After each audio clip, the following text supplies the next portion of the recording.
Premier exercice, prenez votre smartphone, mettez dessus un générateur de fréquence et réglez-le à 1905 Hz.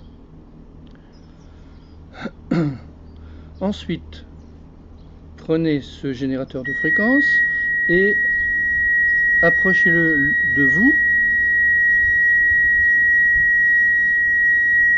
en diagonale, de manière à entendre les parois de votre biochamp. Par exemple, là, il y en a une ici. Et il y en a une autre ici. Sachant que le biochamp est tout autour de vous, circulairement. Donc, une fois que vous l'entendez, c'est pour vous apprendre à le percevoir, avec non pas l'énergie de la tête, mais avec l'énergie du cœur, percevoir les limites de votre biochamp. C'est le second exercice. Troisième exercice, percevoir les...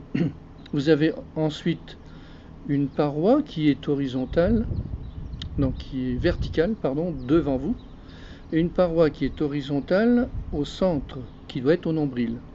Donc regardez bien si la paroi verticale est bien droite devant vous, et si la paroi horizontale est bien au niveau du nombril.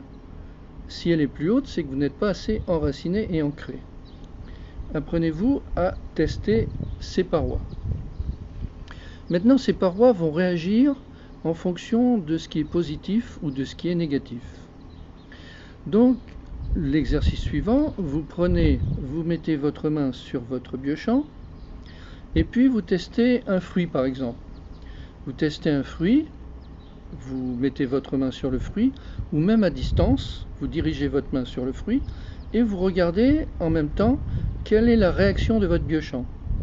Est-ce qu'il s'accroît ou est-ce qu'il diminue? S'il s'accroît, c'est que le fruit est énergisant, il vous apporte de l'énergie.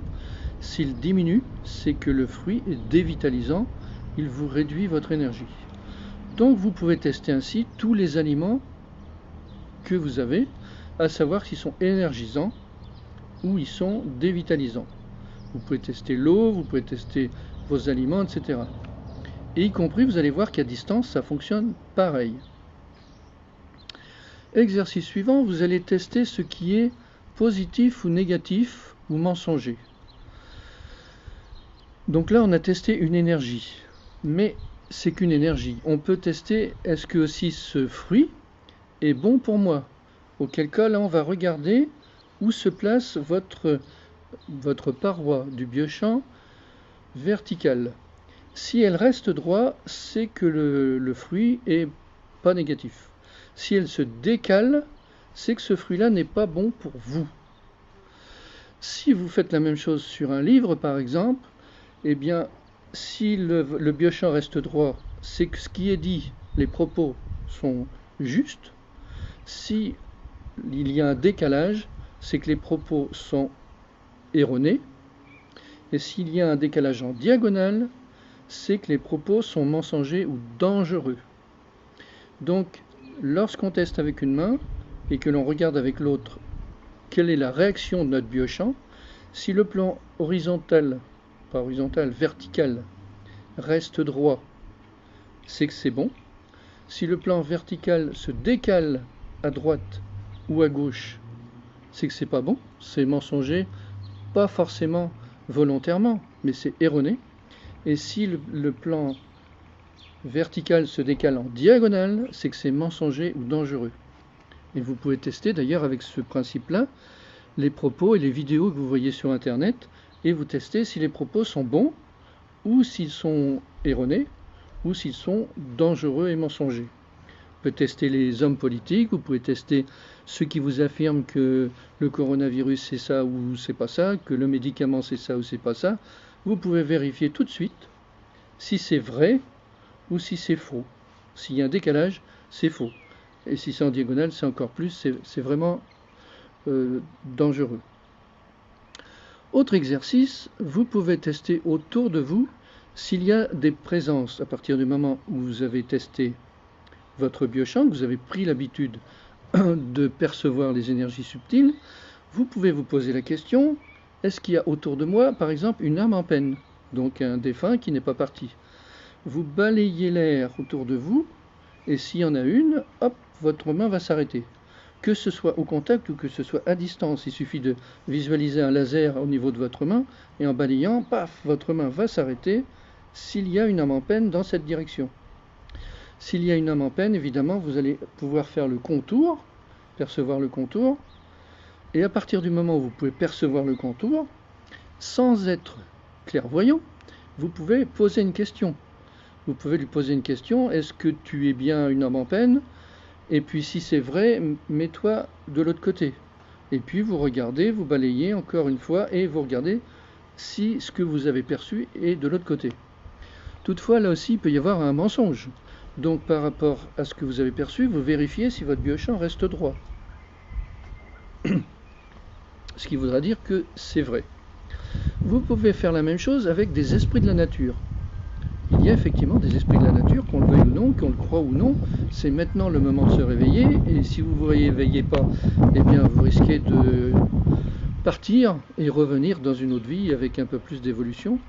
Sinon, si vous voulez passer vraiment dans la 5e dimension en fréquence, il va falloir vous réveiller maintenant et donc percevoir qu'il y a effectivement des esprits de la nature qui n'attendent que notre réveil pour pouvoir recommuniquer avec nous. Donc le problème est le même, vous balayez l'air en cherchant un esprit de la nature et s'il y en a un, eh bien vous allez percevoir à distance et puis selon la grandeur, vous allez voir si c'est plutôt un gnome ou si c'est plutôt une fée ou si c'est plutôt un géant. Sachant que tout est possible, bien entendu. Pour les percevoir, ensuite, supposons que vous perceviez une certaine masse. Là, bien sûr, si c'est petit, vous dites c'est plutôt un gnome qu'une fée, mais aussi vous pouvez le percevoir par rapport à son énergie. Lorsqu'on est sur le côté, on a une énergie égale 0. Lorsqu'on prend le plan au niveau du nombril, on est aussi à 0. Donc si par exemple sur le côté on augmente de 100%, c'est-à-dire si on a 20 cm et on augmente de 100%, on peut dire que l'énergie est le double de l'énergie de l'homme, donc égale 200%. Mais lorsqu'on a affaire à des esprits de la nature, l'énergie monte beaucoup plus. C'est-à-dire qu'un gnome va nous monter l'énergie jusqu'à 300%. Et alors là, on va prendre en référence le nombril.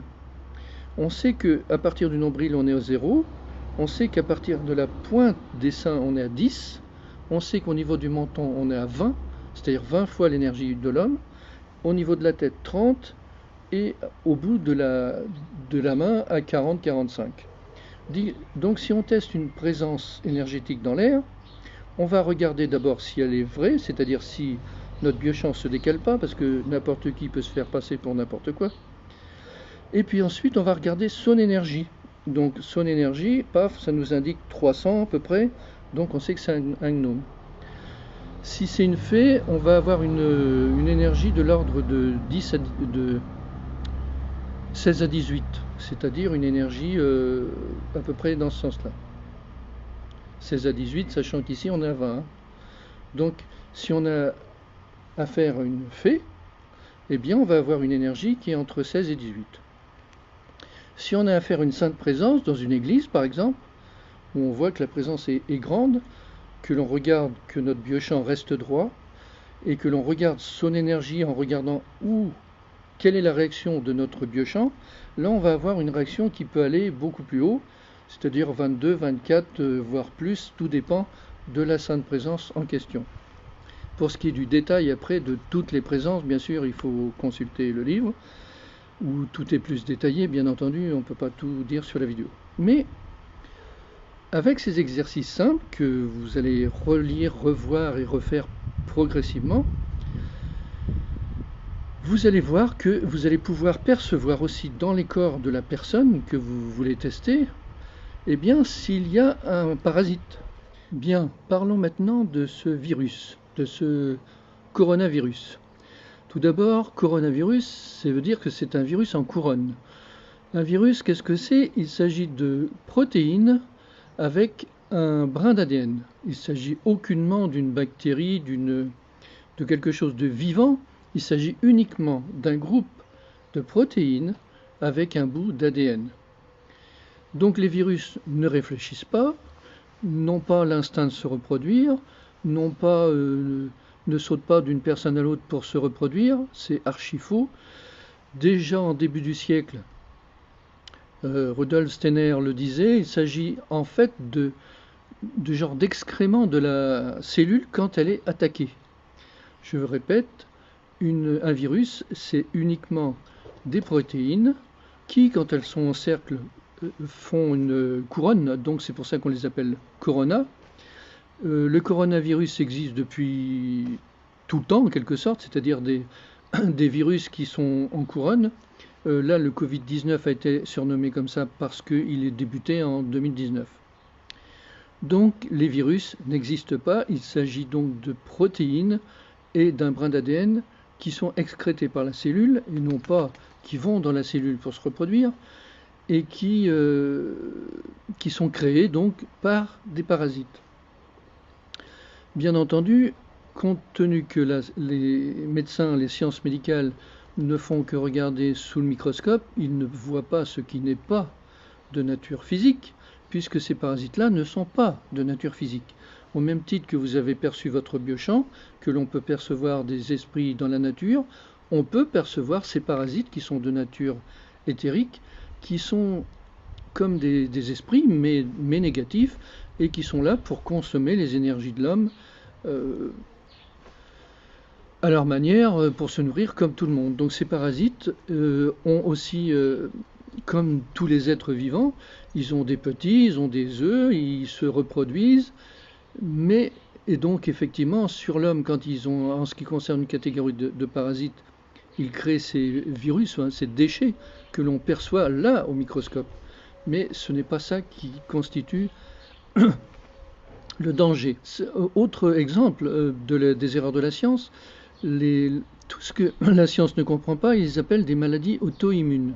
C'est-à-dire qu'ils se sont aperçus que le système immunitaire va dans une direction. Par exemple, pour les maladies neurodégénératives, il y a le système immunitaire qui se défend, qui va vers le cerveau, et il y a une dégradation du cerveau. Ce sont les deux observations physiques.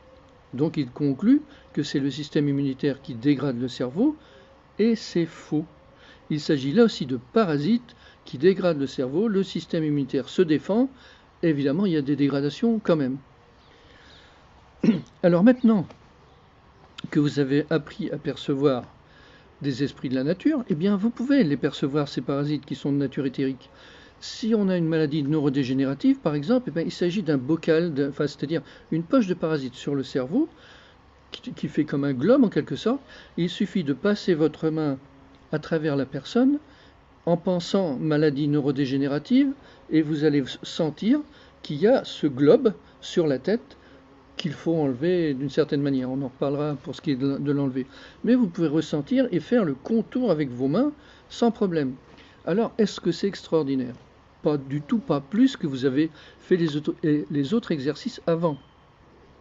De manière physique, si quelqu'un se déplace sur une route, au bout de la route, on lui dit « Mais est-ce que tu as vu les roses qu'il y avait sur le bord de la route ?»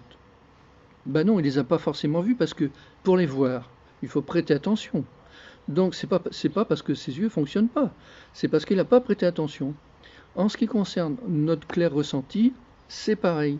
Tout le monde a le clair ressenti, peut le développer, c'est ce qu'on fait lors des stages.